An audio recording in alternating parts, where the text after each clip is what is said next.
Good morning. Just got into the office here. Yeah, we had to let a guy go over the weekend. Never fun.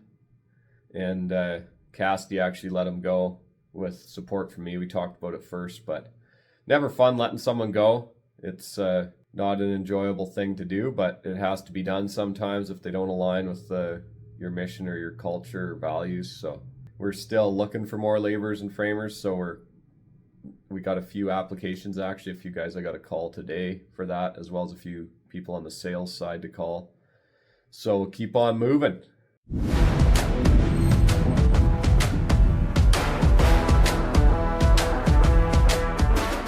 So I'm just getting ready for a call with a fella.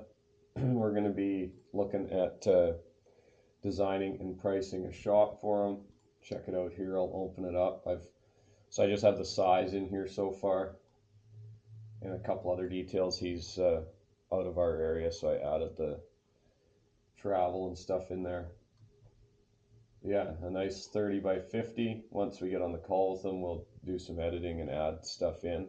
The guys are finishing up in Solista there. They're working on the interior, and it's funny, Cassidy called or sent me a message like, we're going to need more base flashing. We're out of base flashing, but our software literally picks it all. We ordered it. I told them, no, we've got it. Like, it's in there. So you either cut it up or it's sitting there somewhere. It should be 3 pieces. And he had called and was like going to order some and stuff. I'm like, no, you find it and you figure it out. You got to make do with what you got. Anyway, sure enough, he sends me a message. Hey, funny thing, it was sitting behind some J trim and didn't notice it.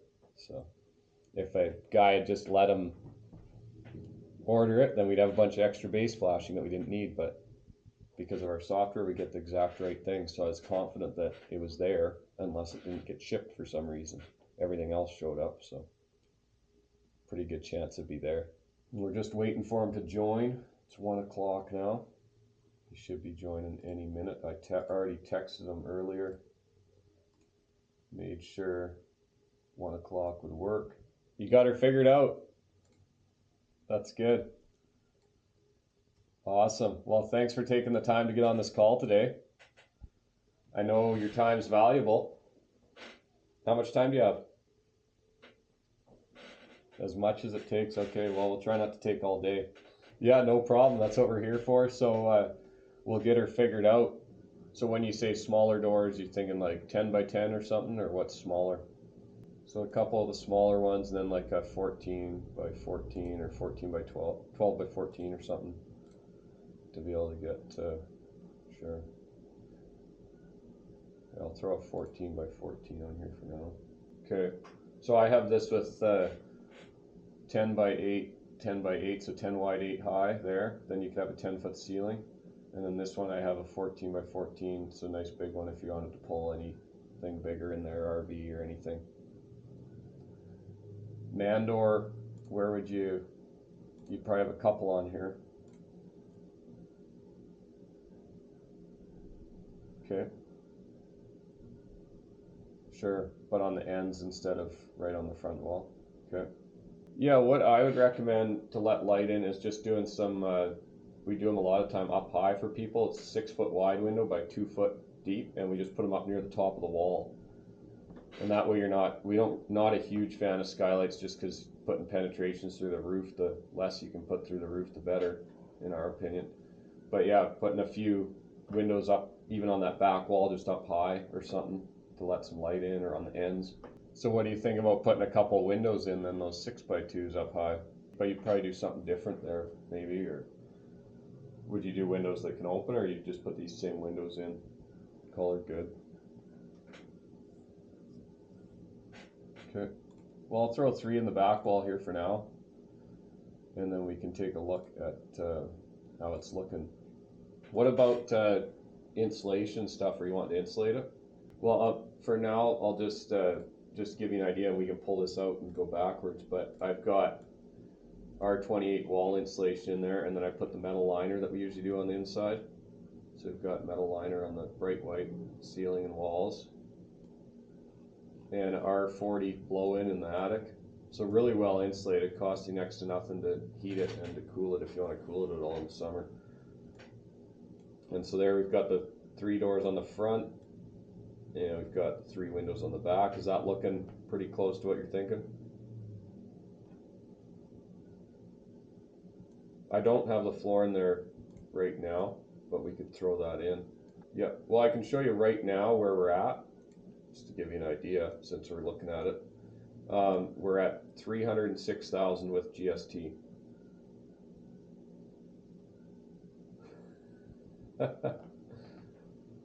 That's with the slab, with the foundation.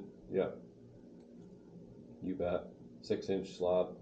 Includes everything you see on here, overhead doors, all the cladding. And that's without the upstairs. That includes the insulation and liner. Let me pull it out for you here and we'll tell you in just a second.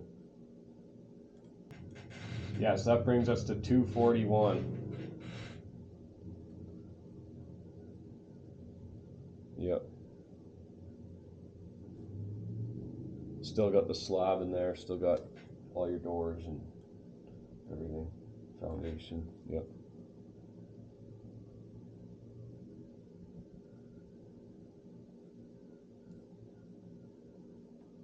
Yeah, that's without the mezzanine.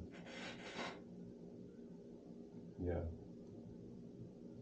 Yeah, you might, right now, what do I have in here? I have a 16-foot ceiling. You might want to go up to an 18-foot ceiling. Put the mezzanine in there. Because if you've got, yeah, you definitely will. Because you want the 10-foot ceiling below. So maybe you want to go up to 19. If you go to 19, you could have 10-foot ceiling below and then 8-foot ceiling above. Yep. Wait, that doesn't, there we go. Bumped it up a little. So 247 with it at that 19-foot height. So that'll give you 8-foot ceiling above your floor and 10 foot below it. Yep, and that's 30 by 50, so we're 1,500 square feet, so just about double what you have right now. So all our work has 10-year workmanship warranty, and there's 40-year warranty on the metal that the paint won't fade, so it'll stay nice color for a long time. We can look at something different for size right now if it's helpful for you. Yep. So if we look at like a 30 by 30, then you're around 900 square feet, something like that. Makes sense. Okay. Let's change her, and then similar to yours, so drop the ceiling down a bit and just put the 10 by 10 doors or something in it. 12 foot is usually the minimum for a hoist. There we go. We've got a 30 by 30, 12-foot ceiling, 2 doors. We still have the 2 man doors, but you probably only need 1, hey?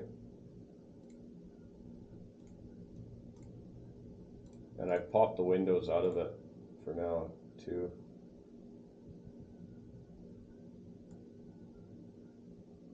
There we go. So with that, we're looking at 168,000 for that one. Okay. And that's still with the slab in there and everything too. So that one went half decent. Now we're straight into another one. And this one is also out of town. I think she's in Williams Lake. But yeah, that guy, they're moving out to the Vancouver Island, Ladysmith area. Need a shop. Bought a dream property. Leaving Surrey. And they're glad to be leaving Surrey. It's just that community where they are used to be a farm and stuff there, and now it's just a whole bunch of houses. East Indians have built these big houses and putting all the illegal suites in them to rent out, and so they're glad to get out of there. Just it's getting too crowded. They don't have privacy. They had to, one of the guys, when he put in a big house, had to upgrade the sewer system in the community there, and so it got rid of his 50-foot tall hedge he had wrapped behind his place. So now he doesn't even have any privacy. It's loud and noisy. There's a highway right nearby. So they're looking forward to moving out to Ladysmith, where it's going to be quiet and peaceful. And now we just got to figure out what we can get for him for a shop. So this next call I'm going into, they're actually building this to do plastic recycling. Currently she's recycling plastic in her basement. in an old pottery studio or something, and now they're looking at building an actual shop to put these new recycling machines she has coming in, and government's given a bit of a grant for them to be able to do this. So now these recycling machines, whatever they are, big 800-pound units, are going to go in there, and she does some sort of like micro processing. I don't understand recycling very well, but yeah, something with plastic recycling. Bit of a unique one. So this one's real tall, same thing. At some point they might want to add the second floor in there. So probably not initially, but we'll build it tall enough with that 20-foot ceiling to give them room to put the second floor in someday when they need to. So it looks a little interesting because it's kind of a bit of a narrow one. Narrow and tall. It's actually as tall as it is wide, which always looks interesting. I'm Duncan, good to meet you. Yeah, that's what she said. Something showed up a little unexpected. There we go, so we finished up that one, looking at it a few different ways, and now I'm just saving the contracts for them. They were getting quotes from local people that were like 300 grand, and nobody really wanted to work with them too easily on doing parts of it or whatever. So anyway, we got a quote put together for them here for under 200 grand, and we gave them a few different options, different routes to go. So try and help them out however we can. What I'm doing now is I'm just outputting the proposals, and then I'm going to edit the proposals and send them over to them. Just got a message in the chat from Cassidy. Let's see what's going on here. I couldn't quite tell how it goes on from the 3D drawing. Yeah, there's like some, I think it's about 10 inches, and it's got sort of like a ribbed profile on it. Yeah, okay. Yeah, so there. He hasn't done the inside. Does that go on? Does that go over top of the metal? Finished, yeah. No. And then so the metal goes on into the J, into the corner, in the inside corners. I mean, how does that go? Do we just forget about that fascia altogether and just put J in? Because I don't know how we're gonna finish that off. Like the only thing I can think of is putting the fascia on and then J-ing around the edge of that fascia somehow. Yeah, and then okay. Hey, so that fascia goes on. It actually probably should have gone on instead of that 2x2L that got put on the inside of the garage door. But it could even get put on over that or whatever. But basically it goes on, it's got to have, it's so that there's a flat spot for the guys to, when they install the overhead door, for them to mount the rails. So that fascia usually goes up both sides and then across the top as well, because your metal, interior metal, can't come right down to the top of the opening on the overhead door because the overhead door will hit it. So that gives it the space, and then you have your J, and that gives space for the door to come in.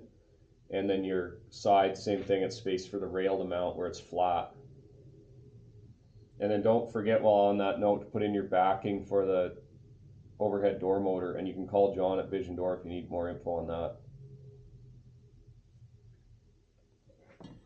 Yeah, I forgot that he hadn't done the interior one yet, so he's just done where we've put the ceiling in and stuff, but not one where it's actually insulated. Got this phone system on the computer, and I'm always running into problems with it. So I'm trying to call this guy back. I just got a call saying that his shed roof blew off and landed upside down. So it sounds like a bit of an emergency and he needs help fixing it, and I can't even call the guy back because this stupid phone system is jammed up on me again. Okay, let me try that again. It's looking better now. Hello? Oh, it's you. Just Sadie. What's that? How are you doing? Good, you're on video. Oh. Say hi. Hi. It's my new, the new series we're gonna start. Oh, sweet. Yeah. When will I you do that? I uploaded one thing in the album there, but I'll show you in a bit. I'm just trying to call this guy back. Some guy called and said his whole shed roof blew off and landed upside down. So. Nice. I mean, that's terrible. Yeah. Nice. That's terrible. Oh man, rough, Sadie. So just had a guy in for an interview, and he's actually a welder fabricator, ticketed, and looking at switching things up big time. You know, 38 years old, thinking of getting into construction, the sort of things we do, because where he's currently at, there's not a lot of opportunity. So he's looking for something with more opportunity and somewhere to grow his career and take a little bit of a different direction.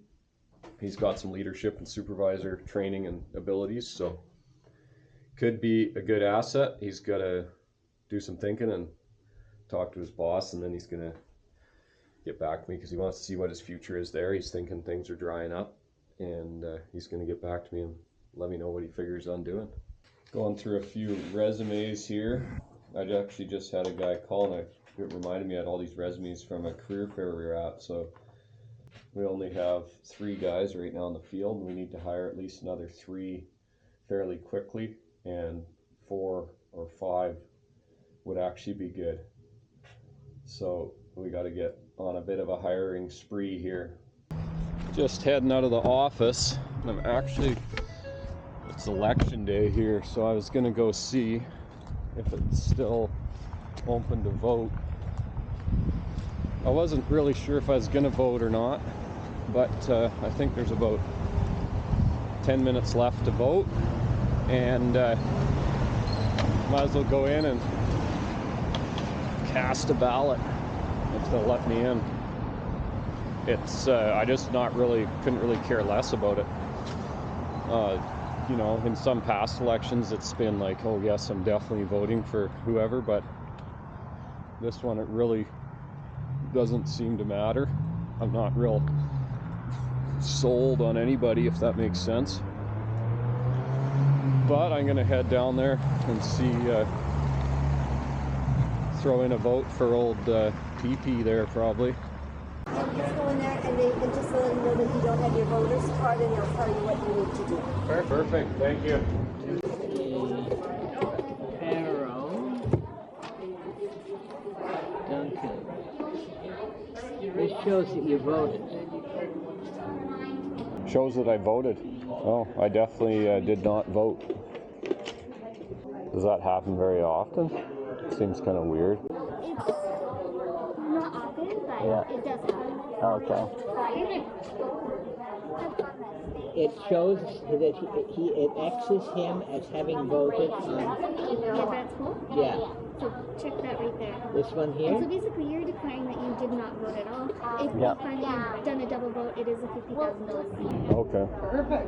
Well, I definitely did not double vote. No, that's okay. I was debating on even coming over here, so. Okay. Don't do that. Thank you. Okay, perfect. Have a wonderful day. Yeah, thanks. for coming in here. For some reason it said I voted already, which I hadn't. So I had to do something. It said I voted in the This is James Duncan or Duncan James? Duncan James, yep. Like, I mean, James is my middle name. Yeah, no, it does not have a voter there. Okay, but his thing said I did, so somebody got mixed up somewhere along the route. I know I hadn't yet. Sweet.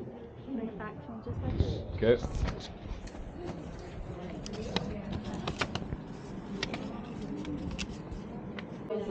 Seeing you coming.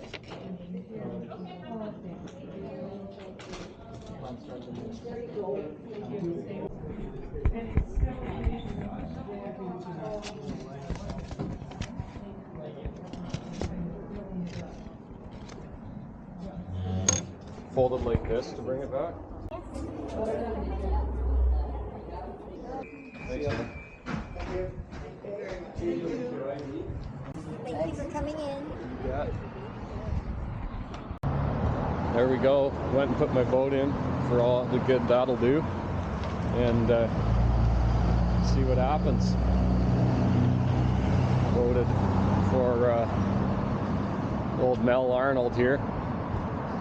He's the only guy that's, every time I see him, he said hi. I don't even know what the other candidates look like, so figured he deserves a vote for that, at least. Friendly and always remembers meeting me, and so that deserves a vote, I guess. And also everyone on my Instagram poll said to vote for old PP there, Pierre Polivier, or however you say his name. I don't even know how to say his name. The guy should come up with a new name that's easy to say. I guess if he gets in, we'll remember it. Just leaving the office, and I'm chatting with my beautiful wife on WhatsApp video chat. Heading home for supper.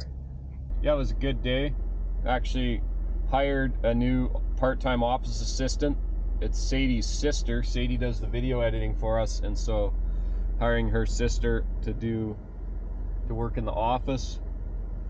So that's good. And she's just part-time for now.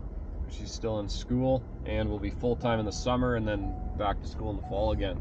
It's gonna help lighten the load a little bit. Haven't really had anyone in the office for a while. Tried to hire someone and they didn't work out. There was too much workload, and yeah, I probably overloaded them in their first week. So trying a different route this time.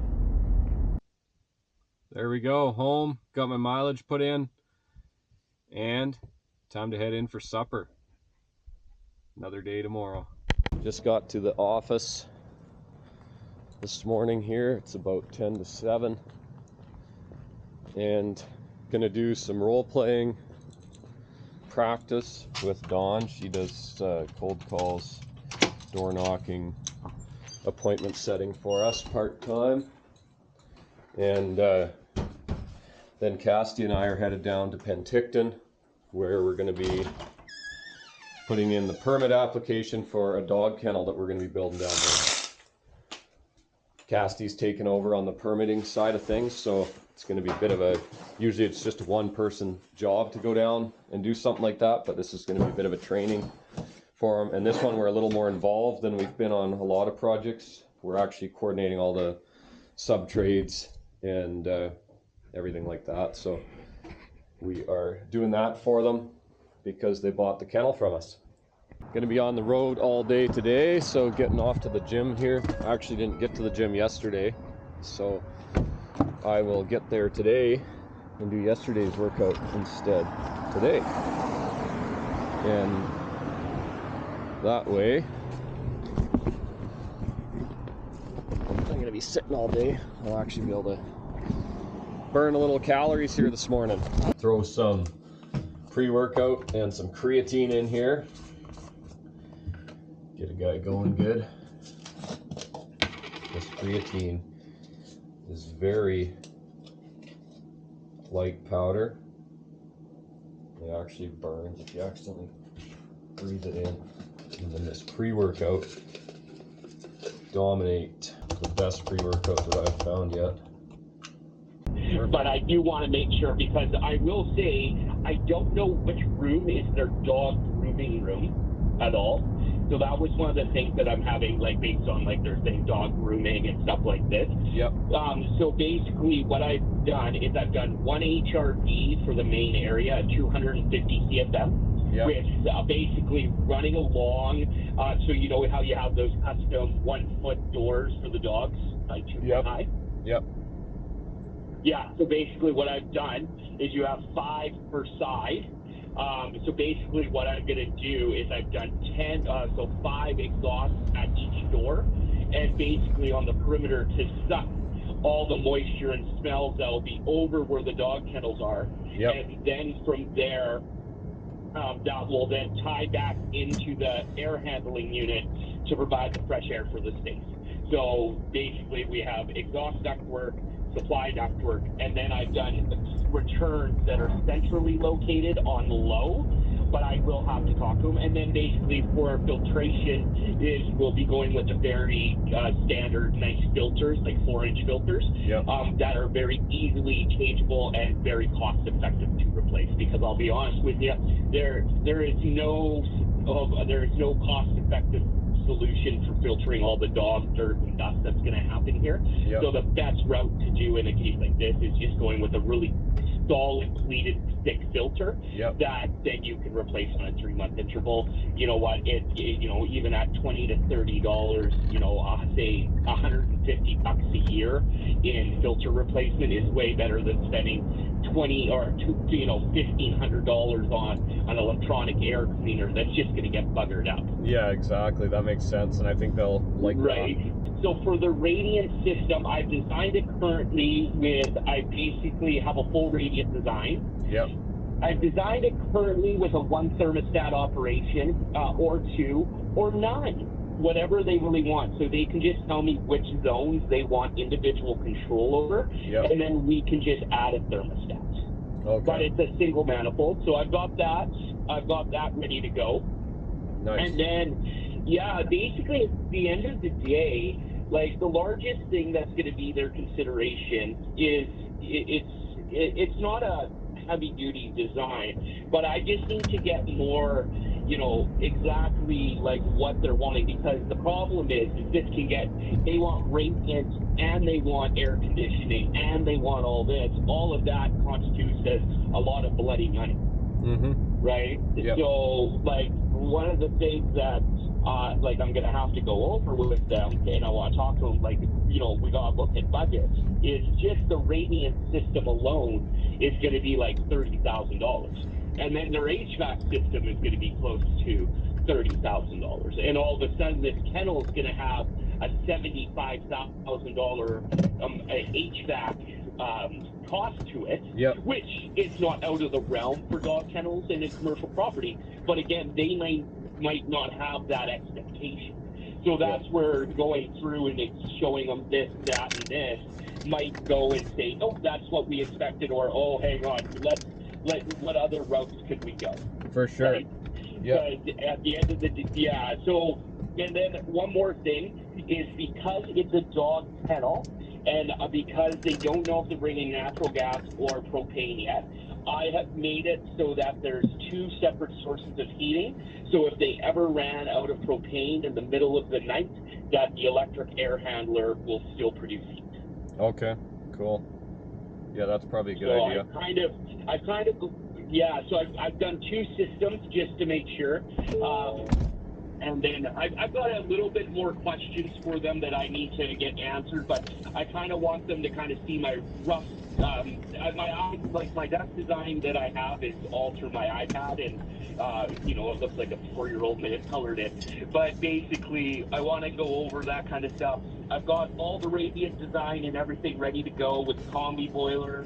I'd like to know some more specifics of, the dogs and everything too, like exact locations and how we're doing things. And then the only other thing is on the plumbing side, like French drains and everything, and French drains and whatever we're going to do. I haven't done any of that, but that's something that I want to get info for you, because I get Box Mechanical, my plumber. But the one thing I'm worried about is, what are we having to put in, like a grease interceptor or some kind of interceptor for all the debris, the dog poop, all that the city may not want in their stuff, right? Okay. And that's something I've talked to them about, but I don't know if you have a plumber or anything for that. But it is going to be interesting of how they want to do their drains. Because in Alberta, with my dog rescue, they did French trench drains. And they were having people there like every 3 months unclogging the drains because there was so much hair and organic material getting down into the drains. Oh, really? Yeah, that's no good. Yeah, well, you can imagine though, is they used organic bedding for the dogs instead of there, so that was also contributing to it. So that'd be the only. Those are my only things there. Other than that, I have pretty much everything ready for them. What equipment I would use, everything from there. I've got a basic budget for everything. But yeah, other than that, I think that between you and me, they have a lot of wants, which is great, but I also want to make sure they're, understanding of every want has a cost, right? Yep. And then especially with this, however we're going to do it or however they want to do it, having the in-floor radiant, I think, is a wonderful idea. But how we're going to do the ventilation is going to be the biggest factor.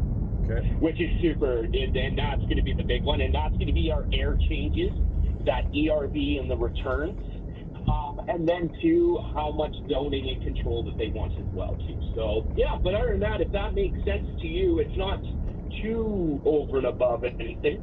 Yeah, no, that sounds good. I got some pretty neat things that work for shops as well, so. Good. Yeah, like I told you before, this is the first one where we're kind of taking care of everything.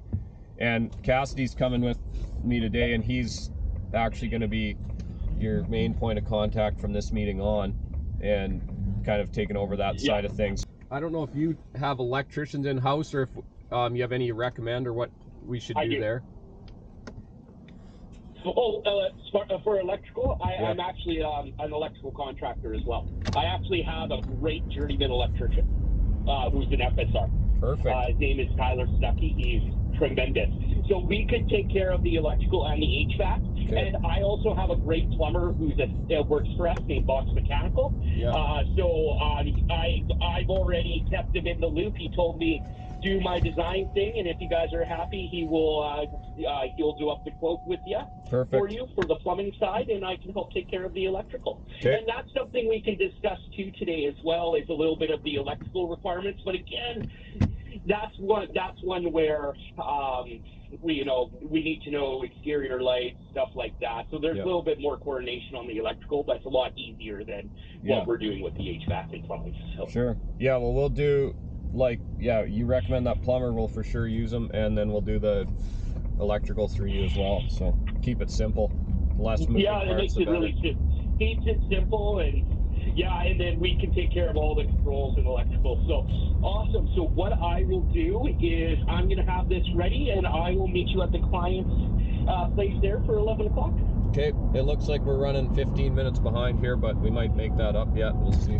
This other guy that we're going to be using, I think, is going to be, we haven't actually done one with him yet, but him and I went through everything, and the fact that he gives quotes up front, he's given a quote, and then it took him so much less time, he felt bad, gave people money back at the end. That's like not even heard of. Who gives money back? I know, crazy. So that's why I think he's going to be really good. So the thing that I printed up, what is that? That for permit?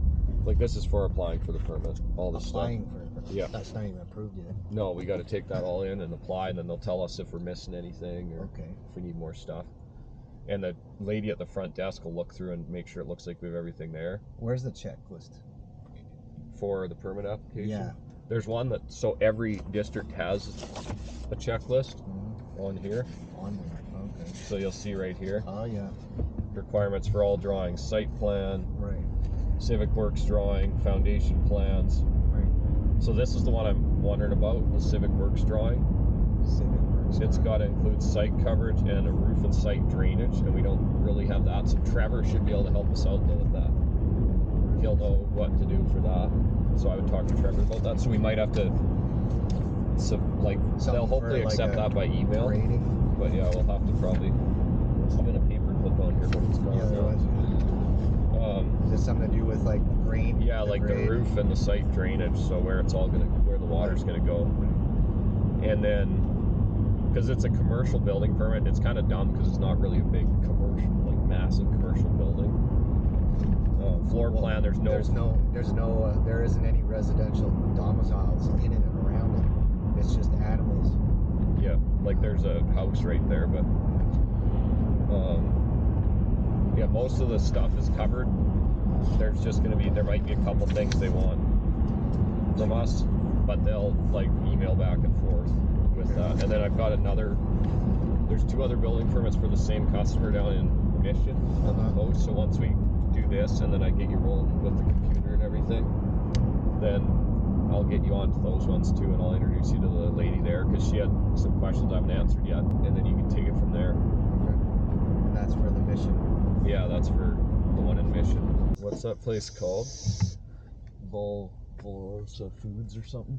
Yeah. Got our extra virgin olive oil and some goat Gouda cheese. Gotta make a stop there if you're in West Kelowna. Can't drive by that place, eh, Casty? Use the toothpicks if you're gonna try the olive oil, apparently. Yeah, exactly. You want to try a piece of this? Just grab a chunk and break it off. I don't have a toothpick. Yeah, just break a big chunk off there. It's good stuff. Yeah, Penticton's awesome. This is going to be like a July job. Oh yeah. In Penticton, it'll be stinking hot, but they're up a little higher, so it'll be a little cooler where they're at. So that's good. I like But just being able to stay in Penticton area in the summer. The only crappy part about that is the Airbnb or hotels are premium price in the middle of summer. But other than that, so we need a trailer. Yeah, or a trailer, exactly. Other than that, it's a sick place. I told the guys I was trying to save money on hotels. We were doing that big job in OK Falls, and so I was like, "Okay, anyone that stays in the tent gets an extra $25 a day LOA." So a few of the guys stayed in the tent, and Goose that used to work for us then, he actually set up his little tent in my teepee tent, so he had his own bedroom. That's so pretty smart. funny, I was like, as if you're setting up a tent in the tent, and I had a little fire burning in there. And then I brought because then the downside to that was like showering and stuff, right? You had to go to the gym basically if you wanted to shower. But I brought a flipping propane hot water heater, and we were right by the creek. And that's just like dedication right there. I ran a generator and pumped the water out of the creek, and it would kick out the hot water. Wow. So you could shower, so you just stand there by the trees having a shower, wide open. And then something happened. That thing like lit on fire or something. So then that ended that showering thing pretty quick. It's probably still there hanging on the tree. I don't even know if we picked it up. That's dedication. Oh, it's so funny, man. The ChatGPT is like probably significantly better on premium than it is just on regular. Yeah, I do a lot of stuff on it. Like even like figuring out like the project supervisor position was me going back and forth with ChatGPT on all sorts of stuff. And like it's like, well, watch out for this, could be a problem. You know, be aware of this. You can do this to make sure this works, whatever. It's just like giving me feedback, and I'm like, well, what if I do this? Okay, yeah, that would work. Or no. And then with this thing that we're doing with the behind the hammer, so then I went in. I'm like, okay, what's the privacy laws like with recording people and whatever? So I created a new media agreement, which is a little more in depth that I'm going to get everyone to sign that works here, but also like customers and stuff. Sure, it's ChatGPT. Yeah, it made it. And then it's like, okay, the private. So then I was curious, like, can I take like, because our phone calls are recorded, right, on open phone, which is legal. In BC, you just need one person to consent. So if you're the one, if you're consenting, the other person doesn't have to. You can't use that phone. Like you couldn't like put it online and be like, hey, listen to this phone call I had with Casty. You know, if you didn't know, if you hadn't said, yeah, I'm okay with the phone call kind of thing, and with how you're going to use it, unless there's no way to identify the other person. So you can do that by, you obviously don't let their name come in at all. So you just block it out or beep it out if there's names at all, or anything like where they say, oh, I'm the mayor of Vernon, or as Mayor of Vernon, whatever. There's ways to identify them. Yeah. There can be no way to identify them, so that like a close friend wouldn't know who they are. Right. So you can just make the voice altered a little bit, and then you can make sure there's nothing that would identify them, and then you can actually take the recording. And we can use it if we want to. I took this thing in. I voted yesterday. I was debating if I was going to vote, and then I was finally like, whatever, I'll go vote. Yeah. And I took the camera with me, so I have it all videoed. And you know what's really weird is that it said when I got in there, they had it marked down that I'd already voted, and I hadn't voted. Huh. Did you video it? Yeah, it's all on video. Okay. That's weird, eh? So I had to sign a thing saying I hadn't voted yet, and if they find out that I had voted, like say I had, which I hadn't, but if I had and I did that, like I tried to double vote, and you can get $50,000 fine, but how are they going to prove if you double voted? So technically, I learned two things. You could go in and vote at a whole bunch of times, and the chances of them catching you like are nothing, because once the vote's in the thing, whatever, like I don't know, maybe they would catch you, but you could be like, no, it wasn't me, or how are they going to figure out? They don't even know what you voted. Yeah, they don't have your picture. Yeah, exactly. So I think it's like, but then I also was like, why does it say that I already voted? Like someone voted using my name in the advanced polling is where it came in from. Someone advanced polling voted with my name. Well, or somebody made an honest mistake and scratched the wrong name on the list. But when Biden and Trump were running against each other and Biden got in, the voting machines that were made for that election to the states came from Canada. They were made in Canada. Oh, really? Yeah. Yippee, hey? Yeah. We figured out where this dog kennel is gonna go. We met with Joel from Patton Heating and Cooling. He's gonna be looking after that, the electrical, the plumbing. He's looking after everything, and Cassidy's in the loop now. He's introduced to them, and Cassidy will be taking over on the permitting stuff for this. So my TikTok video just went off. I put a TikTok, just a selfie, when I was in the man lift at that site. And I think it's because of the big buildings behind. Like their thing is some massive commercial project. Interior or something? Yeah. And there's guys like, is this fly in, fly out? Is this a camp job? And it's just like the TikTok, on TikTok it just went like viral almost. Yeah. So what'd you say in the video? Oh, it's just like, hey, we're looking for laborers and framers, whatever. And I'm like moving in the man lift at the same time. You can kind of see you guys on the roof behind. Yeah. So I think it like looks like some massive, like there's a bunch of people that have called me thinking it's like one project. They're like, how long is the project gonna last? I'm like, well, that one's done. That's funny. Social media. Yeah, the story just keeps unfolding with that guy. So I was just not even really talking about. I wasn't even talking about Dustin at all. Yeah. And the boys are talking about Dustin. They're like, man, I've never heard anybody complain so much in my life. Blah blah blah. You know why? It's like I told him how to put those forms in twice, and he put them in backwards, and then he tried to like reinvent the wheel and say, does it matter? Yeah. And I was like, well, okay then. He called Wyatt too, didn't he, or something? No, he texted Josh. Yeah, he left the cabin at Irvin's like upside down. Smoked in there too. Oh, did he? Yep. And just left it as a disaster? Yep. Did you clean it out then, or what? Josh did, because he moved in there. Oh, because they haven't been putting cleaners in between. Yeah, that's disgusting. Yeah. That would have been, so in the future when we're staying in hotels is whatever. I mean, we can't have people smoking in them. Smoking in them, automatic fire. Like, you're just a baby if you can't figure out you're not supposed to smoke in a house. Yeah. Yeah. If it's smoked in, then it's like you're just fired. Like, that's the stupidest thing I ever heard. But if they're filthy, maybe they live filthy, I don't know. We don't really want people that are living filthy, because that says other things about them. But this is where we need to go. Parking lot. Can't go in here. Okay. Farrell built exception. Yeah, but now you can't park. And now I can back in, which is what I'd like to do. Oh yeah. Cassidy is just getting his permit application in. His first time applying for a permit. The regulations and stuff in BC is just ridiculous. And then the time it takes. We got that one waiting on a development permit, and they're like, oh, we're kind of backed up in here. It should be 10 weeks, but it might be longer. Like, 10 weeks. Like, there's nothing they're doing except approving. The geotech looked at, the geotech said, according to my recommendation, they're good to build the building here. He wrote 32 pages of that. All they got to do is go, yep, the geotech approved it. We're good to go. How does that take 10 weeks?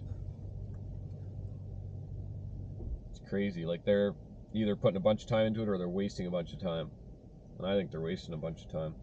One thing that Cassidy does exceptionally well is communicates with the customers.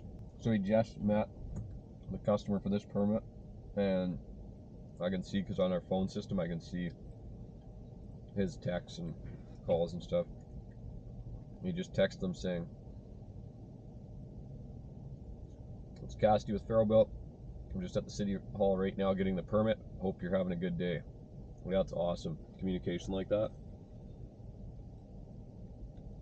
That's one thing we heard a lot of, is that very hard to find a contractor that communicates with them, with you, with the people that are hiring contractors. It's like one of their biggest pet peeves or biggest complaints when they've hired contractors in the past. And since we've made it internally our very clear mission to create exceptional experiences for our customers, that's one of the things that it does create an exceptional experience, is getting that continual communication, so that there's not this like, oh, I wonder, everything should be going, no news is good news, all that stuff.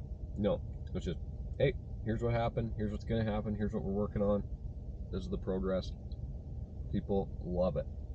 Hello, this is Duncan with Farrellbuilt. Good afternoon. You had called saying you were interested in applying as a laborer or framer. What do you know about Farrellbuilt and what we do? Well, I've seen that you guys do a lot of garage and barns and stuff. A lot of steel structures with siding and stuff, and roofing and some ironwork. We haven't done any ironwork stuff in a few years now. Okay. Well, yeah, no worries. I've done a lot of wood framing too. So, like, I'm not kicking it, but I'm a journeyman in my trade because I do steel stud framing. Okay, cool. What's got you looking for work? I started going onto the pipeline for a little while, and then after the pipeline, I got laid off. So now I'm just kind of looking for work and keeping my options open. I don't want to go back to my trade because I was in my trade for 14 years too long. I do have my lift ticket, my Fall Pro, First Aid, CSO, Refined Space, H2S, Air Safety. I got all kinds of tickets. How long were you in your trade? 14 years. Okay, so it was too long from day one? They wanted me to come back to go help build the in Kanaskus for the G2 Summit. Because the G2 Summit that's happening for the president and everyone to come in to have this big thing they're doing. But they couldn't get me in because they needed someone to pass to get a police check. Oh, what? You a criminal? No, I was a criminal back in my day. I had a couple charges, but it wouldn't pass. I already went and did it, and they said they wouldn't accept it. But that was when I was 18. I'm 40 now, right? So that was when I was 18. What were your charges for? Oh, that was just assault and a robbery, but the robbery was knocked down to probation for me because that robbery happened. My buddy did it, but I didn't know he did it. Okay. And when he met up with me, that's when we all got picked up. But he told them that I didn't get it, but they didn't believe me. They didn't believe us. So they just gave me probation, so I still have to take the stupid robbery charge. I was so mad at him. He was doing something stupid, and I was just going down to meet up with these girls, go have some drinks, and then he met up with me, and that's when we all got surrounded. Okay. I'm on the phone. Joker selfieing himself. No, I'm on the phone. Shades. Doing an interview. Oh, Yeah, okay. What's your wage expectation? Well, since I guess just starting off, you can start at maybe DC, so maybe $28 an hour. Okay, what questions do you have for me? Do you have any accommodations available for any projects? Not usually, like if they're local, but some of the out of town ones we do. We're just finishing up one that's out of town right now, and then we'll be back on some local ones. So not real reliable accommodation, that's for sure. I've got a few questions for you then, just to see where you're at skill-wise, just kind of gauge where you're at. So, and they're framing related, so you might not know some of them, but that's fine. Just answer the best you can, or tell me if you don't know. What thickness is standard for roof sheet, and when would you use a different thickness? Roof sheet probably be about 3/4 inch. Depending, and you would use a different one for different, I guess if it's siding or if it's a different roofing membrane you're putting on. Okay. Yeah. How do you determine the correct spacing for floor joists? 12-inch center. What would you say is the biggest mistake you've seen newer workers, I know you haven't framed, but newer workers making on the job, and how do you help them correct it? Biggest mistake is rushing too fast and not asking enough questions. What are the real dimensions of a 2x4 and a 2x8? The real dimensions of a 2x4 plane? Sorry. What's that? What's the actual, what are the actual dimensions of a 2x4 and a 2x8? I don't get it. I just don't understand the definition part of it, sorry. Yeah, no problem. What size is a standard stair tread? 7x11? Yeah, that's right. And what's a shear wall for? I want to say underside of floor, like load bearing wall. Okay. Shear walls are actually for like rack strength or whatever, like for seismic or wind force or whatever. But anyway, okay, I've got, I'll review all this and send me a text or give me a call tomorrow. This is my cell number, and I'll let you know either way, one way or another. Okay, for sure. Thank you. Why do you guys make up answers? I don't know how you not understand what is the dimension of a 2x4. Like, what's the actual size of a 2x4? If they've ever been in construction, in any kind of wood construction ever. Like, supposedly he's a ticketed steel stud framer, but he's like, oh, I've done lots of construction stuff. But like, the average homeowner, I feel like, knows that. And that's not the first guy that hasn't known. Like, when I first put that question, I felt dumb asking it. Well, they definitely did not like these drawings. What didn't they like? Lots of stuff. What'd they say? No. No about They what? said no. No, but they had to tell you what you needed to bring them. No, they definitely did. What's that? Where is it? She wrote a whole entire list here. Which is gay. So we should just submit for it as a residential one online. So basically, yeah, this is not. She said this is like, this is a commercial building. She just gave it to me. She just wrote a whole crap load of crap on it. It's all red, like punch out red.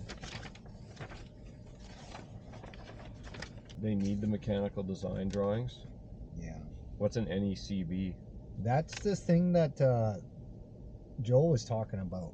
He said that today in our meeting, and she was like, "Good, because he needs to be on top of all that." And they won't email us the schedule. They won't let us email the Schedule Bs. You know, the structural foundation, like this. Yeah, the Schedule B is just saying the engineer's certified, which usually we just email them. The drawing that I had. It's stamped, but then there's a separate little thing, Schedule B. The drawing that drawing didn't show any foundation details. Yeah, which I have that separately because it's the screw pile. Which is there and here. They're gonna need an accessible washroom. They need the interior plans. The washroom is accessible. Floor plan of interior space. We need a floor plan of the interior. And then here, she drew on this, the nearest fire hydrant's over here, and it's here. Can't exceed 90 meters. This is like 200 meters away. So they might need a secondary fire hydrant on their property just for this. Okay. And a construction fire safety plan. Yeah, so like, you know, the fire department, you know, if there's, they just need a plan, fire plan, and then cross sections. Because we could look at the size of their property and we can go whatever the math is, and then we just put what this is. We can just draw it on here. Yeah. Yeah, there was something else she was saying. Oh yeah. So that's what that is. The energy compliance was like something about the heating and venting. That's all Joel's wheelhouse there. Mm-hmm. Like, it looks like we can't apply today. Nope.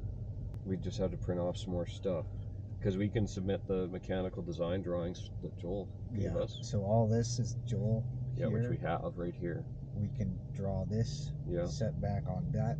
We could write the installation details on somewhere. I don't even know what right? Like So we could just I write told them her on it. there's in-floor heating too, and Mhm. then so she's like, yeah, so you're gonna need to show that, Mhm. you know, like what we're gonna. Oh, this is the part 6 stuff. So he's done all that. So And then we can submit that with it. So that'll show it. Right? The thing he gave us shows all that stuff. this thing. Yeah, there's the mechanical plan. It's not quite right though, because this is going to be over here. But other than that, it's right. What is gonna be? Oh, this. Like that mechanical room's not here? in the hallway. Yeah, it's here. Distance to closest fire hydrant. Like this. Is additional fire hydrant may be required. Yeah. So apparently there's a fire hydrant way over here. And the building's there. Why don't they need a fire hydrant for anything else on the property? It's just all of a sudden, it's, you know what it is? It's the city gets people to pay to upgrade their friggin' stuff, right? That's how it works. They'll like do that all the time. Like if someone's putting in a new house in a lot of places, they'll make them upgrade the sewer in that area and stuff. Yeah, so it can't exceed 90 meters max to the entry. 90 meters from the, yeah, so that's way more than 90 meters. 90 meters is 270 feet. Yeah, it's probably further than that. I don't know what to do about the fire hydrant thing. We'll have to look into that. I bet you Joel would know. Yep. So And this, then, so this is the in-floor heating and mechanical thing, or just the in-floor yes, that heating? shows the in-floor heat, and the other page shows the mechanical. I would text them the part that they said they need from him, and then what did Joel say to you? Like, oh, they should have just done it as an open building and then put the kennels in after, which is definitely what they should have done. Yeah, but he's like, it's okay. Like you guys are doing it by the book, right way. Mm-hmm. Yeah, we don't need the geotechnical thing because the Schedule B, well, this is it here. Schedule B, structural and geotechnical. Right here. Is that from, what's This is the techno metal post. So this is all we need for this, and this has got the everything here. So we need all that to be submitted to with this. Yeah. It's funny because usually I email, they just are like, oh, I need whatever, and usually they take it in, and then they get us to email this extra stuff. Like it's weird they wouldn't take it at all. Because then usually they just come, like the one in Mission, she just comes back with, hey, we need this, this, and this as well. And then we email it. Not just, no, we're not even taking it. Because that's a nuisance. I think what threw her off was there wasn't even any foundation. Yeah, because people haven't seen that before, right? Like screw piles very often. Yeah, and then this whole thing is like, I've never seen anything like this. I'm like, oh, well, this is what we pretty much build the shop off of. Like, these are like my drawings. Yeah. What am I writing on? This is just the checklist, so we don't. Yeah, I'm gonna. Or we can print that off again, right? I'm gonna bring this right back in again. Yeah. This part, don't know how they want us to show that. When we give them that. Oh, so we just have to write on there. Yeah. Okay, here, where's that thing? Why don't we just go like this? Where's the big drawing? Oh, boom. This one. Does that big drawing show? I thought you were gonna put a washer in. So then, do we want to submit this? Yeah, this hat, they have to have this too. Like the guy will want, the building guy will want. We just don't need all the freaking. We can rip off half these. Like they don't care about this stuff. I'm not ripping it off because there's no way to staple it again. I usually have a stapler in here. And then it's called an accessible washroom. Yeah. Where's that thing at? Where's her? Oh, it's under here. Just want to make sure. Looks like a hard word to spell, you know. I'm not gonna. It's not really a kitchen. They call it a kitchen, but it's not really a kitchen. I'm gonna call it food prep. Yeah. Because it doesn't have a stove or anything, right? Yeah. So we don't want to make that confusing. Yeah, yeah. I'm like, oh, is there a dishwasher? Now there's plumbing. And then this one, they were calling it where they wash the dogs. What were they calling that again? Grooming. Grooming, yeah. And then this is just the hallway. There we go. And then this is the dog boarding area. She didn't like 62 pages of Oh, she didn't care. She thought it was hilarious. It's like, that must have been a lot of ink and paper, blah, blah, blah. I'm like, wasn't my ink and paper. She laughed. Okay. So we've got that. So boom, we got the, where's that thing at? So we got this accessible washrooms labeled. We've got the floor plan. Boom, done. So now we need this. Yeah, we already have that. So we got to print it. Cross sections are in here. She wrote that, but she obviously didn't look at this. There's a cross section right there. You have a cross section of like the insulating. Yes, we just have to write for the insulation, and then we have another cross section in here somewhere. So right here. So then it says insulation details on here, right? Just underline it. So, well, it doesn't have it written on here. The thing doesn't kick it out for some reason. I don't know how, if there's some way I can get it to do that. Well, but I'll just write it here, right? You must have inputted all this somehow, right? Yeah, this is just pulling it. But the installation's like a whatever, it's hard to explain. It's a package in Smart Build, so it's not a.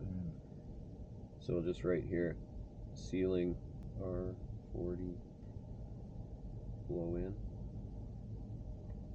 That stuff he was saying about it being like a glass jar was inaccurate. It's not like a glass jar where it's going to heat up inside because of the outside light shining on it, or the sun. It heats up inside because of the heat inside that's being generated from people and animals moving around. So a glass jar isn't really the right analogy. If you cool the inside, it's going to stay cool unless there's something giving off heat, which is the animals and people. So if it's super well insulated, yeah, the heat from animals and people isn't going to escape. But if you cool it, it'll cool quicker and stay cool because it's insulated from outside. That was kind of a weird. But then it'll condensate. Well, not with flipping 250 CFM of venting going all 24/7. We can get rid of some of these wall sections. And just go buy a stapler. Yeah, or just submit them on staple. We don't care if it's right or wrong. We just got to get it so they take this from us, and then anything else, like if Joel needs to give them new ones, that's easy. Okay. But if we leave here and they don't take this from us, then somebody's got to come all the way back down here again.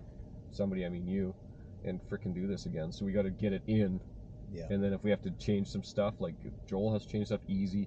If we have to say, hey Jen, can you run this in for us or something, like whatever. But we don't want to have to come all the way, and we don't want to. We want to be able to tell Jen we submitted it, because he's gonna be stressed out. Yeah, I already talked to him already. But he'll be stressed out if we don't get it in. Yeah. Because they wanted it done a week ago, and then I was like, well, I'm gonna come down one. I'm not driving back and forth to Penticton multiple times, so we'll set it up. I'll do it when the meeting is. But now they're, in their mind, we're behind schedule, right? Yeah. So we just need to get back on schedule, or like get it in, and then they'll be happy. Construction fire safety plan is the one thing we don't have. As if they need a fire safety plan for that. Like, does she think it's some massive thing? Does she don't look at that? It's a commercial thing. So we should be applying for it as accessory building instead. Yeah, I asked her about that. I said, so it's not an accessory building, or I mean, it's it. Because we have the commercial thing. An accessory building is like a garage, right? Where this is like the public is coming to it. It's a business kind of thing. So it's not an accessory building. It's a business. Oh, like, but this says construction fire safety plan. So what's that mean? Like during the construction of it? I think she was talking some about the fire department, like if the fire department needed like a key to get into the gate to put out a fire or something like that. So it had something to do with the fire department. Does she know this? There's nobody occupying the building? Yes, because it's a commercial thing. It says that a strong fence, boarding, or barricade not less than 1.8 meters high should be erected around the perimeter of the construction site. You have to ask Joel about this construction fire safety plan. He might actually be able to do one up. Yeah, okay. Okay, so I would go back in there and ask her, tell her that's emailed, but then ask her about, like, so that should cover that, the foundation plan. Shouldn't need geotech with with this foundation. Oh, and then need a Schedule B. Dang, that's the only thing I might not have. Schedule B. But this would be from Scott's. The Schedule B from Scott. Okay. So the thing I just emailed her was the foundation. Yeah, you emailed her the foundation plan, which also should cover that geotechnical schedule B. Oh, because it has, yeah. Yeah, because it's we usually don't need a geotech if we have screw piles, because the screw piles are engineered in. Right. Like every single building we do, we need the Schedule B. Yeah.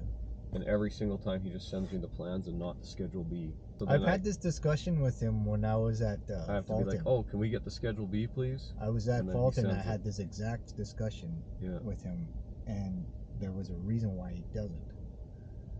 Well, it's not a good reason, because we need it every... Yeah, if we can't apply for the permits, why don't you send it to us? There is a reason why he said... Well, because you have to pay for the Schedule B, but then just charge us for the Schedule B. That's probably the reason. Because he always charges like $200 for it or something. Time to get out of here. I'm gonna go present a proposal on repairing a foundation. There's a house and it's sinking. So we're gonna give them a proposal on doing underpinning with screw piles. We actually will probably have to get the screw pile machine in the house. We're gonna have to pull up the hardwood flooring, and we will have to pull up some of the subfloor and put some screw piles in the center to stop it from sinking. Oh, this is good cheese.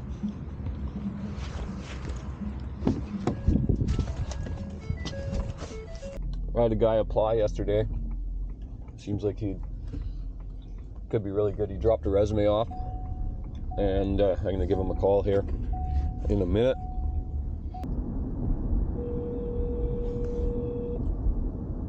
Hello?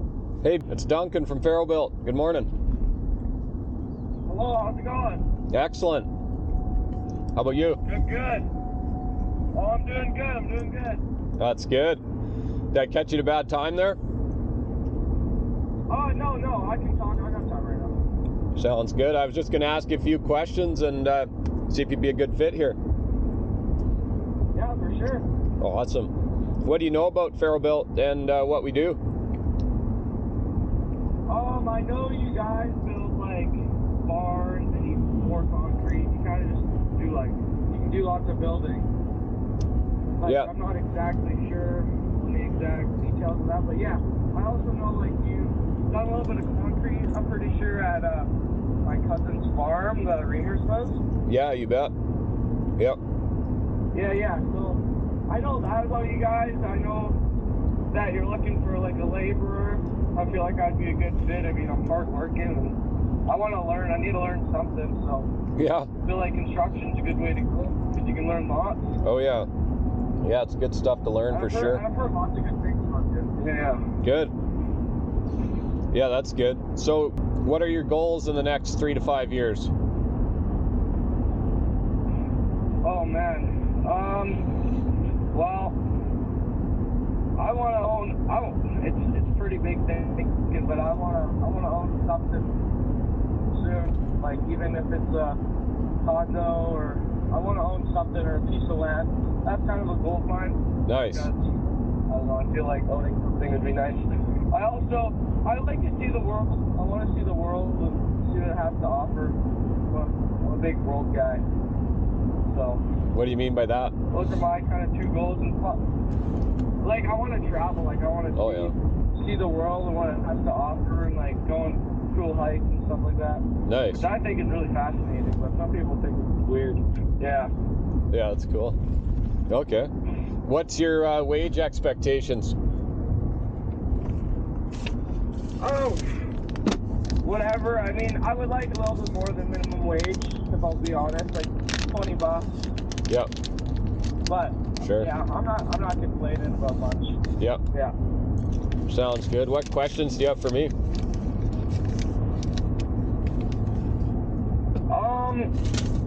I don't really have many. I mean, I looked through all your stuff you had written out for the labor job and expectations and all that, so I kind of got a good understanding on what you're looking for.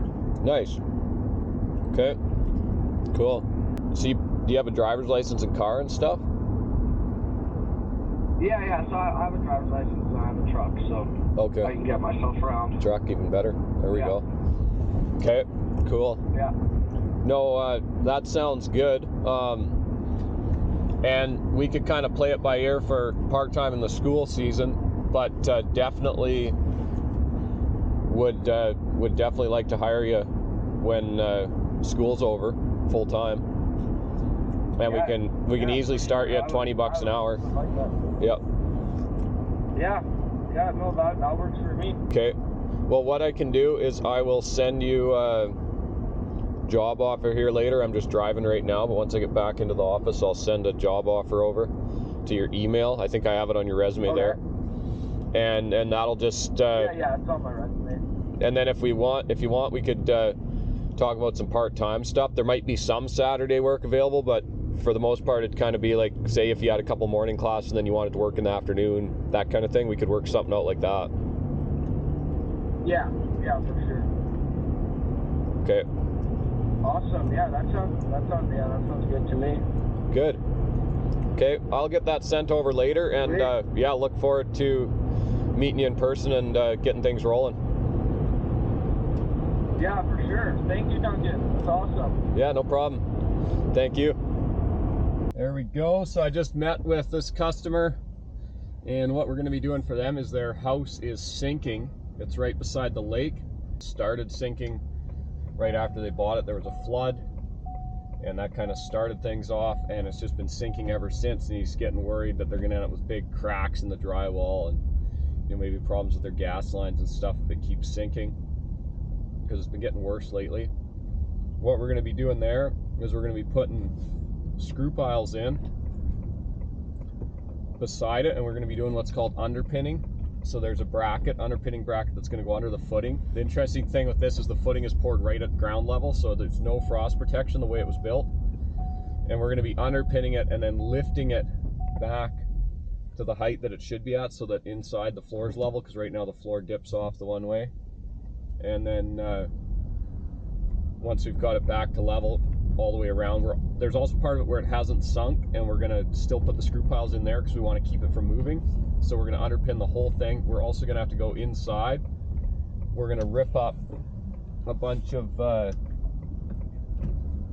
hardwood flooring, and we're going to rip up some subflooring, and then we're going to put some screw piles inside as well for the bearing wall inside. And then some of it we can't access from outside, so we're going to have to put them inside through the floor. And Techno Metal Post is going to be doing that for us. They've got a little machine we can get in through the door, and we'll raise that back that way. So it's quite a project. And then in the garage, we got to rip out the concrete floor, and we got to do the same thing and lift it back. There might be a problem with a septic tank in the corner. So there's no code, no regulations out there, no building permits. It's all on native land. And so what's going on there is they might have actually built the footing right over the septic tank, which we'll see what happens with that. But that's something we'll worry about if we run into it. Red light camera. Anyway, we're glad we can help these people out, get this done for them, because it's definitely weighing on his mind pretty heavy, and he's got a lot of other stuff to think about. They run a store, and they've got a lot going on already. They don't need all this extra worry and concern about their place at the lake. Red light camera. We'll take care of it. Awesome. Well, I do have a win and a question, so that works out good. The win is, so I did a PPF meeting with one of our crew leads like a month ago or so, and a bit over a month ago. And in that meeting, found out like one of his professional goals is to become a project manager at some point, and that was in his 5-year professional goals. So with that in mind, I've been handling a lot of the project management stuff and we build shops, barns, and garages, so we're getting permits and all that sort of thing, and that paperwork can take quite a while. And since I also do the sales, it takes a real hit. We'll sell a bunch one month and then less the next month, because I'm working on trying to get all the permits and everything and can't put the time into sales. So knowing from that PPF meeting that he wanted to become a project manager at some point, and we kind of mapped out what that would look like and what other things we have to do and how many crews we have to have. But knowing that, I realized, hey, I can start him into that path with having him take over on these permits. So from the sale, he can take over. So we made a position called project supervisor, where he's still a crew lead, but he's also setting aside, blocking out a couple hours every day where he gets on the computer and works on these permits and applying for permits and keeping everything, all the communication with the customers and the districts and everything going. And so we just went and did our first one together yesterday as a training, and told him, like, I'm here to support you, but it's just taken so much off of my plate already, just like weight, because it's in the back of my mind all the time, all this stuff that has to get done, right? So I'm super excited about that, and without having the PPF meeting, I wouldn't have even realized, like, it didn't change his pay or anything, but he got a promotion. It's the first time we've ever said, hey, he got a promotion. We, like, in the Daily All team, we said that, you know, to everyone, and everyone congratulated him and whatever. And so it's the first time I've been able to do that. So that was super fun, because in the past we never, like, it was just like, oh, we're going to pay more, whatever it was. But the other thing is, because it's in line with his PPF goal, there's no change in his pay or anything. And it's a huge win for him. Like, he's stoked about it to take on more responsibility because it's going the direction he wants to go. So it's a win for both of us, and super fun. Just got Polly started. She is going to be working in the office for us. She's actually sister of Sadie, who does all our video editing and content. And actually Sadie's being promoted here right away to content manager, which means she's going to be looking after posting on the social media and YouTube and all the platforms as well. So currently she's just doing the video editing, but this Friday we have a meeting to get her into being the content manager. So I'm going to actually not to look at a project, I already looked at it. I'm going to give a fellow a proposal on doing a metal roof on his house. He actually has an asphalt roof that's in decent shape. It's not too old, but the forest fires have him worried. He had one getting a bit close last year. And so what we're looking at for him is a couple different options. We're looking at one where we would just blast 2x4s on top of the asphalt roofing, and then put the metal roofing on top of those 2x4s. It's a pretty economical option. Why is there so many weed shops around Enderby? Like, why is there just like 10 of them along the highway in a row? Is there really that many people buying weed, or do they, like, I know nothing about it because I'm not in those, don't run in those circles at all. But do they sell like those cheap smokes or something illegally, or sell something else? Like, how do they, like, there's another one getting built. Why is there, how is it even possible that there's this many in a row and they can all stay in business? It doesn't make sense to me, because it seems like you have to be buying a lot of weed to keep those all going. We were bidding on a job in the Northwest Territories, Hay River. We didn't end up getting the job, we were too expensive. Somebody cheap come in and got it, maybe. I don't know. They haven't done it yet. I haven't heard back. But he said he'd already bid the job, we were going to do it for a general contractor, and he didn't have the money in it to hire us, which is okay. Working up in Hay River, you definitely want to make sure the money's in there. It's like, you miss one thing, it costs like 6 times as much for material up there. Interesting thing though, we price material in northern Alberta with no trucking, and we price material here with PST and trucking, and we were barely any more to buy the material from Shepherd's here in Armstrong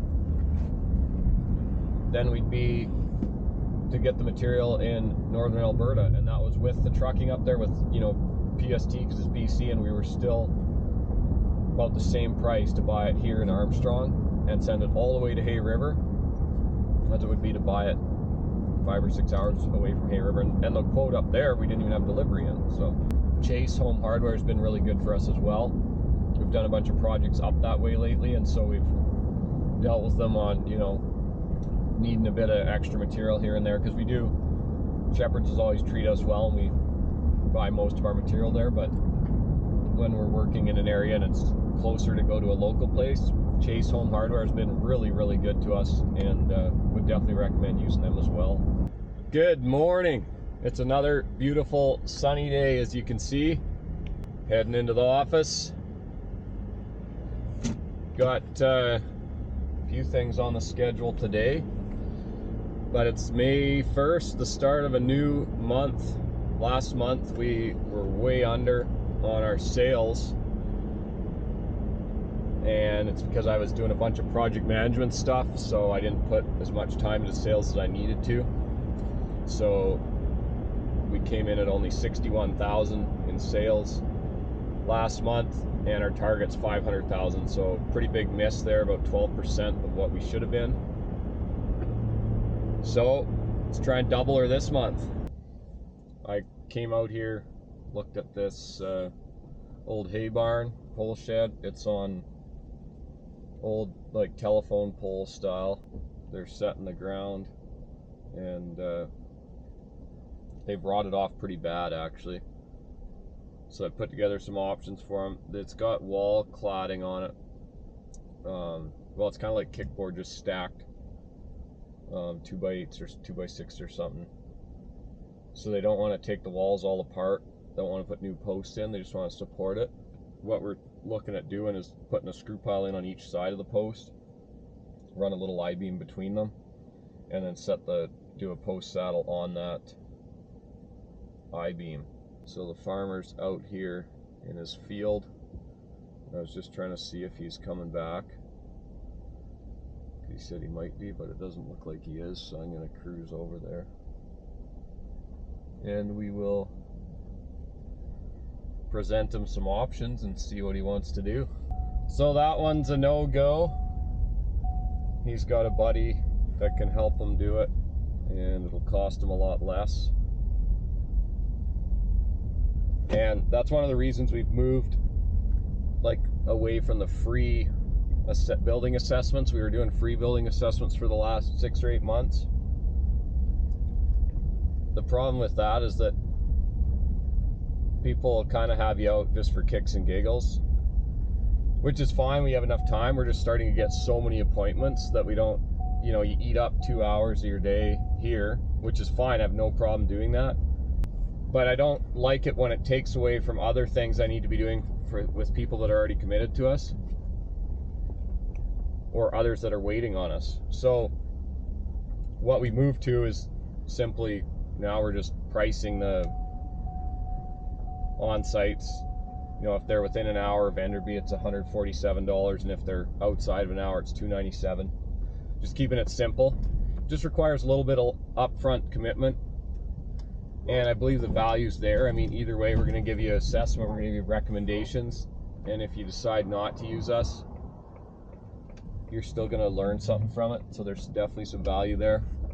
With that little bit upfront commitment, it just weans out the people that just kind of want to, yeah, I might as well see what it'd be worth, and that maybe aren't real serious about the repairs or what have you, whatever's wrong with the building or the property. Just swinging into DeMills here in Salmon Arm. I was real close by, so I figured I should swing by and grab some fruit while I'm there, while I'm nearby. If you guys are ever in the Salmon Arm area, definitely got to check out DeMills Farm Market. Brad's got some really good fruit there, vegetables, all sorts of stuff. It's always fresh and always good. Look at all that fruit from DeMills. Some nice cherry tomatoes. Love it. We can do a quick interview, and how soon are you looking for work? You can leave your shoes on, it's fine. I take mine off, but what do you know about Ferrobuilt and what we do? Like, I just saw your poster Okay. on Instagram, and you guys need framers. Yep. And then I just thought, it's good to see you. Sure. And I need work. I live in Vernon, and okay. for me to driving that way every day on that direction is way too much. You want to work here just because you're sick of driving to Kelowna, or? No, I just want to change, and maybe because I want to do the practical thing more. Okay. Yeah. So our projects are working directly for our customers a lot of the time, like for a farmer or someone that owns an acreage or whatever. Yeah. Our mission with our customers is to create exceptional experiences for them that change the way they see contractors and the construction industry. Like just at the end, it's such a good experience for them. Okay. And our vision, we want to grow like crazy. We want to do that for 100,000 people over the next 10 years. Okay. What are your professional goals in the next 3 to 5 years? Mine is like usually I'm not like a permanent resident here. Okay. You know what I mean? Yeah. And once I got that, I want to get my red seal license, and then I got more clarity and more education in this field, because I just started the framing just from the scratch, and then I'm just doing and I'm learning from the others' experience, and once I am good at it, and then I'm doing. But I just want to get the certification. You know what I mean? Yeah. And basically more clarification with education. Yeah. Cool. What's your wage expectations? I get $30 an hour. Yeah. Okay. What questions do you have for me? Like I have a question. Like, I need work, man. I just want to work. I can't stay at home. Yeah. Have you been sitting at home a bunch? Yeah, like in previous months, I'm sitting home like 6 to 7 days because they don't have work, and it's kind of depression for me. I can't sit at home. I get that. Yeah, me neither. Yeah. Especially if you don't have you're not making any money, so you can't spend any money because you're just sitting at home. I can't stay. I don't live for home. Yeah. Okay, I have a few questions for you. Yeah. That just to kind of gauge your skill level. So, what thickness is standard roof sheeting? A ½ inch. Yeah. Okay. How would you figure out the correct spacing for floor joists? It's basically 16 inches, like all in between. How would you know that? Like on the blueprints. Yeah. Blueprints. Yeah. What would you say is the biggest mistake you see newer framers making on the job, and how do you help them correct it? New framers, they work too fast. You know, Mm-hmm. they don't want to cut the things, and they like to do things, and they don't care about the safety. Yeah. Like in previous month, when I'm working on the roof, and the guy has a fall protection. He's good in climbing. Maybe he's good in the mountain climbing. That's why he's on the roof. But he's just walking on the roof without roof on the 7th floor, and I don't think so. It's a good idea to walk on the roof on the 7th floor. Yeah. Because he is new to the trade. Like the people who worked long, like very long into these trades, they know about the safety. Yeah. Yeah, that's it. And I think with time you got to know about this trade. Yep. So what's the actual dimensions of a 2x4? It's 3.5 by 1.5 inches. What about a 2x8? It's a 7.25 inches. Yeah. It's basically 7.25. Yep. What size is the standard stair tread? Like stairs? Yep. It's a 7.75. Yep.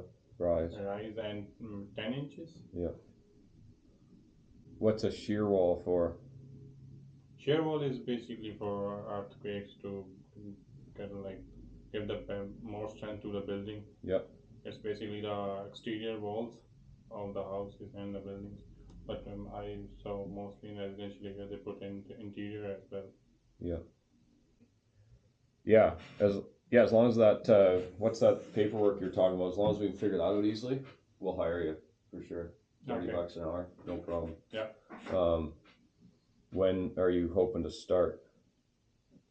Yeah, I will start on Monday. Okay. Today is Thursday. Yep. And Friday, and then I will start on Monday. Monday works. Yeah. Okay. No, that's perfect. Yes, sir. Good. All right. Well, thank you, Manny. Yeah. Yeah. That's good. Right, man. Awesome. Looking forward to it. Yeah. I just hired a fella that's a really good framer, I think. He went through the questions in the interview with flying colors. Heading to do the second building assessment of the day. This one, the roof blew off of a hay shed the other day. Completely blew the whole roof off of a pretty good sized hay shed. Forget the size. I want to say like a 40 by 80 or something. Took the roof right off, landed upside down behind it. So we're going to take a look at that and give them some options on getting her fixed up, but it's probably going to just be a new hay shed or a new roof. I doubt the roof's going to be usable. So we'll go take a look at that. It's up in White Lake. Well, didn't get that hay shed roof yet. It's yeah, it had blown right off, landed upside down, actually kind of crazy. And these folks have been here since '68. Wild. They bought the place for just barely more than it'll cost to fix the hay shed. Just crazy. Anyway, I screwed up because I did the proposal for them, and I used our software to do it, and I just pulled out all the walls and stuff, and then I just had a new roof because we're gonna reuse the existing posts and beams. And I messed up because I didn't realize the program was still calculating drive time. Like, we pay the guys drive time one way on projects. It was still calculating it like it was a full build, so I had this crazy drive time in there, and so it was adding about 15 grand. So I showed them the proposal and blew their socks off with it. And then I was trying to show them the drive time, or I was trying to sell them it, obviously, and then I realized, I was like, I'm gonna look at this again because it seemed like a lot to me. And I looked through again, like, oh man, I screwed up, guys. There's drive time in here, and I feel really dumb when I do that. I've done that once before, and you almost feel like they could definitely think that you were trying to rip them off for the extra 15 grand or whatever, and you just feel like a complete dummy when you do it. And so I felt pretty dumb about it, and yeah, it was kind of annoying, but I don't think they thought I was trying to rip them off, and they were happy that it's 15 grand less. They still wanted to think about it a little and get back to me on it. So we'll see how it goes. Keep you guys updated. It'd be pretty cool if we do it. Actually, you know what? I can, if I turn the camera here, I'm just sitting at it. There it is right there. This was coming through Salmon Arm. I had tomato stuck in my tooth. Late evening here, I guess about just after 8 o'clock. And I hadn't seen this little retaining wall we'd done since it was finished, so I just wanted to pop by, see it in person and see how it looks. So we're gonna swing in here and take a look at it. Interesting, had a property line dispute with the neighbor. It was too close, or it was over the property line by a couple inches, and so they were fighting back and forth about it. Anyway, that's why we ended up doing that job. We cut the wall back that was there, and we poured a new wall that's behind the property line so that everybody's happy now. Well, I don't think everybody's happy. They're still fighting and bickering about all sorts of stuff, but at least they don't have to fight about that part. It's the start of another beautiful sunny day. I have a couple video calls with some leads that have come in to try and help them out with the projects they need. So I'm looking forward to that. Hopefully we can get some of them on the schedule. And then I also today is the day that I'm promoting Sadie to content manager. She's been with us for over a year now, doing all our video editing and a little bit of filming.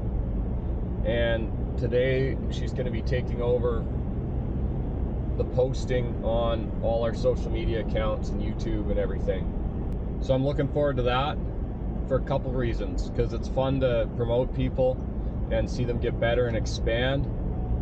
And the second reason is it's going to free up more of my time so I can put more effort into promoting the business and into helping our clients and creating exceptional experiences for them. We do a fairly good job of that for the most part, but there's a couple cases where we drop the ball, and when we drop the ball, it's because I don't have the time, haven't created the time to do what I need to do to create an exceptional experience for some of them. And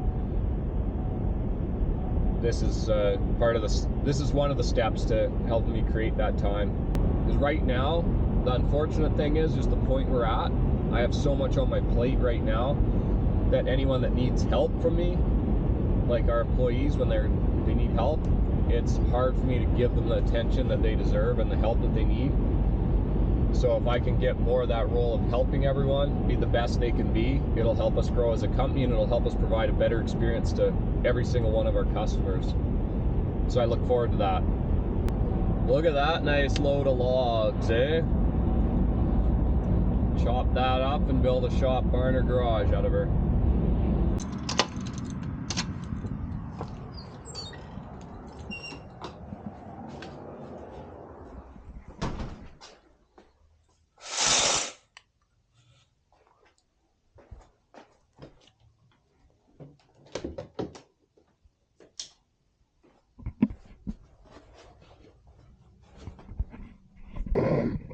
Guy just stopped by, dropped off his resume.